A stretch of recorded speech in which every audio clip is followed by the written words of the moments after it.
MP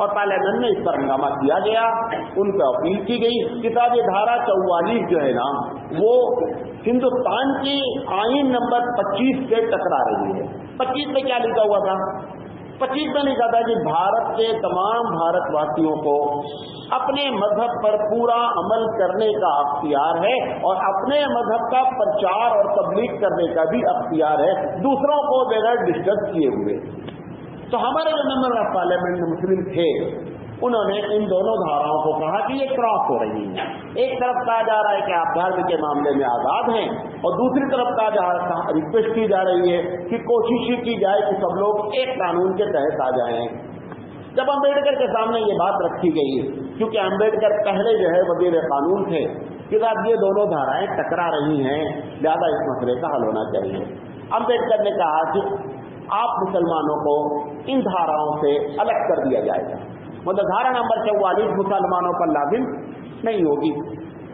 تو جو دوسری قوموں کو انہوں نے کہا بھائی ہمارا بھی ہم کو دھرم پیارا ہے، ان کو کسی طرح انہوں نے سمجھایا، لیکن مسلمانوں کے سلسلے میں انہوں نے کہا کہ آپ کو اس سے ایکسیپشنل کر دیا جائے گا، اگلی پارلیمنٹ آنے دو اور اس میں یہ بحث کر کے اس کو معاملے کو حل کریں گے۔ اس سے پہلے ان کا انتقال ہو گیا۔ کیا ہو گیا؟ انتقال ہو گیا۔ جو انہوں نے اورلی بات کہی تھی، زبانی بات کہی تھی، اس کی کوئی حیثیت نہیں ٹھہری، لہذا نتیجہ یہ نکلا کہ یہ قانون آج بھی موجود ہے، اور اسی کے وجہ سے ساری پرابلم جو ہے نا وہ کھڑی ہو رہی ہیں۔ یہ ہے وہ دھارائیں ہندوستان کے قانون کے مطابق جس کی وجہ سے پرابلم ہو رہی ہے۔ نمبر 3، مسلم پرسنل لا کیا ہے؟ حقیقت میں دیکھا جائے تو یہ خود ہماری بڑی بدقسمتی ہے کہ مسلمان کے لیے بھی پرسنل لا کا لفظ یوز کیا جائے۔ مسلمان کا تو سارا قانون اللہ کا بنا ہے، کوئی پرسنل ہے ہی نہیں۔ جو دنیا کہتی ہے کہ religion is your personal matter, we oppose, ہم اس کی مخالفت کرتے ہیں کہ مسلمان کے لیے کوئی پرسنل چیز نہیں ہے، مسلمان کے لیے پورا دین ہے۔ قرآن مجید کہتا ہے کہ یا الذین آمنوا ادخلوا فی السلم کافہ، کہ ایمان والو اسلام میں کمپلیٹ داخل ہو، یہ آدھا پیکر آدھا بٹے نہیں چلے گا۔ تو یہ لفظ سے ہم نے بنا تو لیا ہے مجبوری درجے میں، لیکن ہم اس لفظ سے اتفاق نہیں کرتے ہیں۔ بہرحال ہوا یہ کہ یہ جو دھارا 44 تھی، اس دھارا 44 کو سامنے رکھتے ہوئے وقتاً فوقتاً لوگ آواز اٹھاتے تھے۔ آواز اٹھانے میں ہوا یہ کہ ایک بل لایا گیا پارلیمنٹ میں، متبنہ بل، 1972 سے پہلے 71 میں غالباً متبنہ بل جب لایا گیا تو متبنہ کا مطلب یہ تھا کہ کوئی آدمی اگر کسی کو بیٹا یا بیٹی بنا لیا تو اس کو اس کی پراپرٹی میں پورا ویسے ہی حصہ مل جائے گا جیسے کہ اس کے بیٹے اور بیٹی کا حصہ ہوتا تھا۔ قرآن مجید میں اس کی سخت نفی کی گئی۔ محمد صلی اللہ علیہ وسلم نے محمد صلی اللہ علیہ وسلم زید کو بہت چاہتے تھے۔ اللہ کے رسول صلی اللہ علیہ وسلم کے بھی کوئی بیٹا نہیں تھا، اللہ کے رسول صلی اللہ علیہ وسلم جو بیٹے پیدا ہوئے وہ بچپن میں ہی انتقال کر گئے۔ نبی کریم صلی اللہ علیہ وسلم نے اپنی محبت میں حضرت زید کو بیٹا بنا لیا۔ بیٹا ایسے نہیں بنایا تھا، قانونی شکل میں بنایا۔ بیت اللہ میں اعلان کر دیا گیا کہ زید اللہ کے رسول صلی اللہ علیہ وسلم کے لئے پالک بیٹے ہیں، اور لوگوں نے کہنا شروع کر دیا زید بن محمد۔